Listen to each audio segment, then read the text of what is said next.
आपल्या माध्यमातून जनतेच्या चरणी सादर केलेला आहे। बोलण्यासारखं बरंच काही आहे। आपल्या प्रश्नातनं जसं राज म्हणाले तसं आम्ही उत्तर देऊच, पण एकूणच जी काही आता झुंडशाही, याला लोकशाही म्हणता येणार नाही।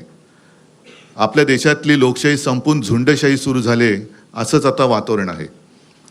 म्हणजे आम्ही त्यांची मतचोरी पकडली, मतचोरी पकडल्यानंतर हा तो लाईट जरा बंद कर। मतचोरी पकडल्यानंतर त्यांनी आता उमेदवारांची पळवापळवी सुरू केली। साम दाम दंड भेद म्हणजे एवढे निगरगट्टा आणि कोडगे राज्यकर्ते यापूर्वी महाराष्ट्राला तरी लाभलेले नव्हते। कल्याण डोंबिवली असो, ठाणे असो, बिनविरोध निवडणूक करून घेण्याची ही जी काय प्रक्रिया ते राबवत आहेत, हा लोकशाहीचा आणि जनतेचा अपमान आहे। काल परवापासून राहुल नार्वेकर, मी मुद्दामून नावानिशी बोलतो कारण विधानसभा अध्यक्ष हे विधानसभेत असतात, त्यांचा अधिकार हा सभागृहात असतो।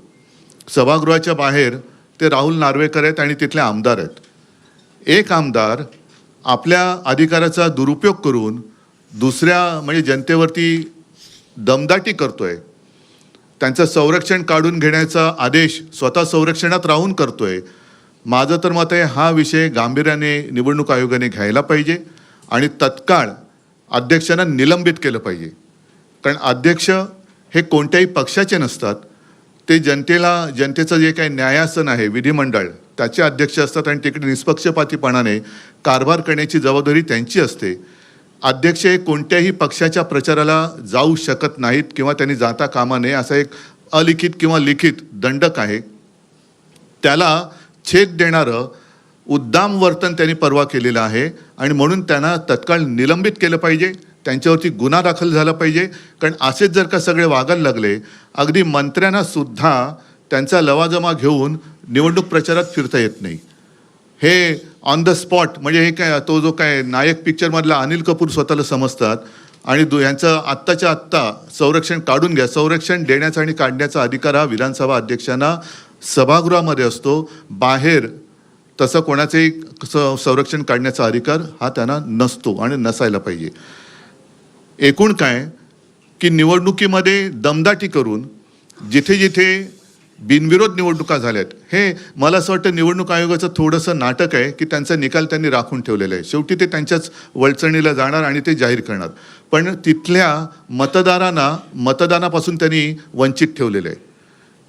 जे मतदार ज्यांना आपण जेनझी म्हणतो, पहिल्या प्रथम मतदान करणार आहेत किंवा होते, त्यांचा मतदानाचा अधिकार तुम्ही नाकारलेला आहात आणि तिथल्या वॉर्डाची प्रक्रिया ही रद्द करून पुनर्प्रक्रिया करून जसं आता मध्ये नगर परिषदांचं झालं ना, निवडणुका परत घेतल्या, तसं परत तिथल्या वॉर्डाच्या निवडणुका निकाल नुसते थांबवून ठेवू नका, तर तिथली निवडणूक प्रक्रिया रद्द ठरवून तिथे पुनर्निवडणुका घेतल्या गेल्या पाहिजेत।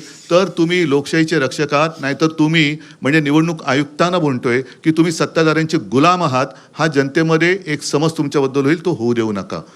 बाकी प्रश्न आहेत, त्या प्रश्नाबद्दल तुम्ही प्रश्न विचारा, आम्ही उत्तर देऊ। बोलण्यासारखं खूप आहे, जसं जमेल तुमच्या प्रश्नाच्या निमित्ताने आम्ही बोलत जाऊ, पण ह्या गोष्टी मात्र ठळकपणाने अधोरेखित करण्यासारख्या आहेत।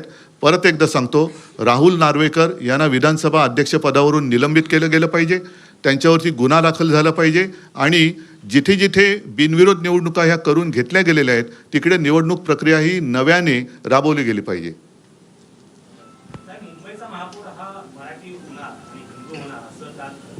मला असं वाटतं की त्यांनी हा जो काही विचार सुरू केला, काल एक त्यांचा कुठला रे वरळीला डोम, तिथे सगळे डोमकावळे जमले होते आणि तिथे मी डोमकावळे एवढ्यासाठी म्हणालो, जे मराठी होणार हिंदू होणार म्हणतायत ते शिवसेनेतलेच बरेचसे गद्दार तिकडे गेले होते।